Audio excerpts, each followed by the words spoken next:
गृह मंत्री राजनाथ सिंह आज संसद को पाकिस्तान दौरे की जानकारी देंगे। कल सार्क देशों के गृह मंत्रियों की बैठक में हिस्सा लेने के बाद राजनाथ सिंह पाकिस्तान दौरा बीच में ही छोड़कर लंच के बिना वापस आ गए थे। वहाँ पर जो भी हमारी स्पीच हुई है सबको डिस्ट्रीब्यूट हुई है। कॉन्फ्रेंस में देश का पक्ष आना चाहिए, वो प्रभावी तरीके से आया है, इतना अफसोस करिए।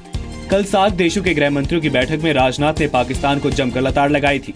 उन्होंने पाकिस्तान का नाम लिए बिना कहा कि आतंकियों को शहीद बताकर उनका महिमा मंडन नहीं होना चाहिए।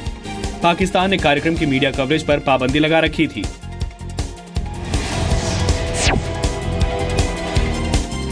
कश्मीर पर पाकिस्तान को तगड़ा झटका देते हुए संयुक्त राष्ट्र ने कहा है कि ये द्विपक्षीय मुद्दा है और कोई तीसरा पक्ष इस मामले में दखल नहीं देगा। यूएन ने ये बात उस अपील पर कही है जिसमें पाकिस्तान ने कश्मीर पर दखल देने की मांग की थी। Its mandate is to observe and report on the ceasefire between India and Pakistan along the line of control. The UN mission there does not have a mandate beyond the line of control. वहीं अमेरिकी रक्षा मंत्रालय ने पाकिस्तान को मिलने वाली $30 करोड़ की मदद पर रोक लगा दी है। हक्कानी नेटवर्क के खिलाफ कड़ी कार्रवाई में पाकिस्तान के नाकाम रहने की वजह से अमेरिका ने एक कदम उठाया है। बीजेपी आज गुजरात के नए मुख्यमंत्री के नाम का ऐलान करेगी। शाम 4 बजे बीजेपी अध्यक्ष अमित शाह की अगुवाई में विधायक दल की बैठक होगी और वहीं नए मुख्यमंत्री के नाम का ऐलान होगा।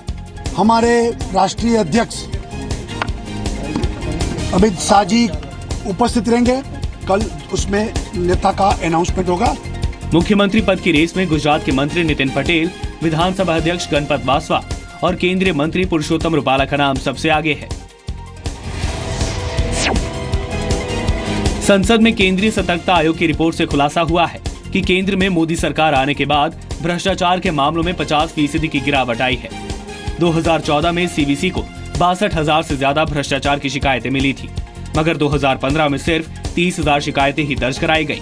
यह आंकड़ा बीते 4 सालों में सबसे कम है। सीवीसी के मुताबिक भ्रष्टाचार में रेलवे सबसे आगे है। वहीं दिल्ली सरकार में भी भ्रष्टाचार की खूब शिकायतें मिली हैं। महाराष्ट्र के रायगढ़ में पुल बहने से लापता हुए 42 लोगों में से 14 के शव मिल चुके हैं। महाराष्ट्र सरकार ने मृतकों के परिजनों के लिए 10 लाख मुआवजे का ऐलान किया है। वहीं जी न्यूज के हाथ लगे दस्तावेजों से साफ होता है कि फडणवीस सरकार को मई में सौंपी गई सर्वे रिपोर्ट में पुल को अच्छी कंडीशन में बताया गया था, जबकि 2013 में भी पृथ्वीराज चौहान सरकार को इस बात के लिए आगाह किया गया था कि जर्जर पुल से कभी भी हादसा हो सकता है। बुलंदशहर गैंगरेप पीड़ितों को अखिलेश सरकार ने मुआवजा देने का ऐलान किया है। सरकार पीड़ित परिवार को लक्ष्मीबाई योजना के तहत 3-3 लाख का मुआवजा और गाजियाबाद में एक फ्लैट देगी। इससे पहले अखिलेश यादव ये भी कह चुके हैं कि पीड़ित परिवार चाहे तो वो वारदात की सीबीआई जांच के लिए तैयार हैं। वो चाहते सीबीआई, मैं सीबीआई से जांच करने को तैयार हूँ। वो अगर पीड़ित की मदद चाहते मैं मदद करने को तैयार हूँ। जम्मू के सांबा सेक्टर में बीएसएफ ने पाकिस्तानी आतंकियों की घुसपैठ की बड़ी कोशिश नाकाम कर दी। पिछले 11 महीने जुलाई की रात मनीहारी पोस्ट पर 5 आतंकवादी देखे गए थे, जिसके बाद बीएसएफ के जवान अलर्ट हो गए और आतंकियों को लौटना पड़ा। अफगानिस्तान में पाकिस्तान के एक हेलीकॉप्टर के 7 क्रू मेंबर्स को तालिबान ने बंधक बना लिया है। ये हेलीकॉप्टर पाकिस्तान के पंजाब प्रांत की सरकार का है, जिसने अफगानिस्तान के लाहौर प्रांत में क्रैश लैंडिंग की थी। अफगानिस्तान के टोलो न्यूज के मुताबिक तालिबान ने हेलीकॉप्टर में आग लगा दी और एक रूसी समेत 7 क्रू मेंबर्स को बंधक बना लिया।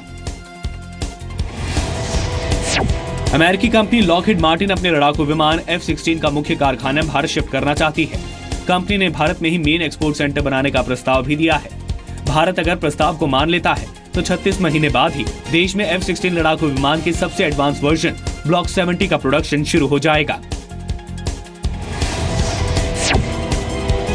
ब्राजील के रियो डी जेनेरियो में आज से खेलों का महाकुंभ ओलंपिक शुरू होगा।